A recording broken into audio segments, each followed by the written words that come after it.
Prison was not like Call expected it to be.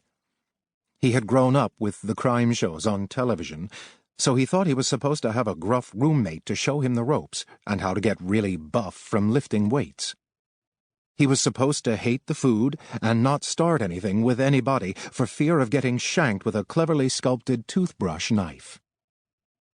It turned out that the only thing being in magical prison had in common with television prison was that the main character was totally framed for a crime he hadn't committed. In the mornings, he was awoken when lights all over the panopticon went from dim to blindingly bright. Blinking and yawning, he watched the other prisoners, there seemed to be around 50, as they were let out of their cells. They shuffled off, probably to breakfast, but Call's tray was delivered right to his door by 2 guards, one of whom scowled. The other looked intimidated. Call, who had grown bored over the last 6 months, made a face just to see the freaked-out guard get more freaked out. None of them saw him as a 15-year-old, as a kid. They all thought of him as the enemy of death.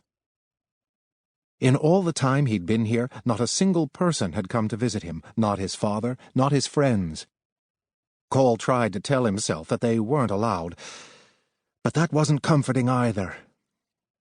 They were probably in a lot of trouble. They probably wished they'd never even heard of Callum Hunt. He finished eating some of the slop on the tray and then brushed his teeth to get the taste out of his mouth. The guards returned. It was time for interrogation. Every day he was taken to a windowless, white-walled room where 3 assembly members grilled him about his life. It was the only interruption in the monotony of his day. What was your first memory? When did you realize you were evil?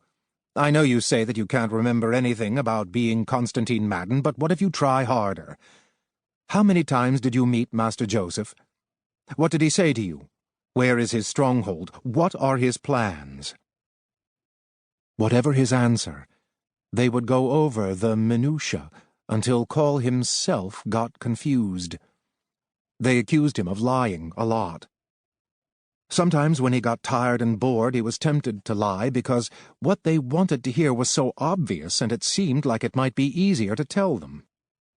But he didn't lie, because his evil overlord list was back in effect, and he was assigning himself points for anything he did that seemed evil overlordish. Lying definitely counted. It was easy to rack up evil overlord points in prison. His interrogators talked a lot about the devastating charm of the enemy of death, and how Call shouldn't be allowed to talk to any of the other prisoners for fear of seducing them over to his evil schemes. Call might have found this flattering if it wasn't so clear that they thought he was deliberately hiding this aspect of his character from them. If Constantine Madden had possessed devastating charisma, they felt Call was showing the exact opposite.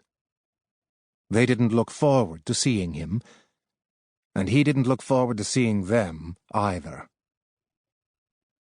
That day, though, Call was in for a surprise.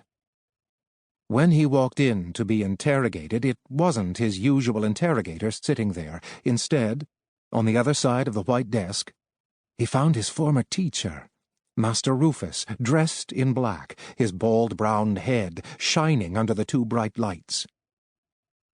Call hadn't seen anyone he knew in so long. He had an urge to leap across the table and hug Master Rufus, despite the fact that Master Rufus was glowering at him and wasn't a huge hugger in general.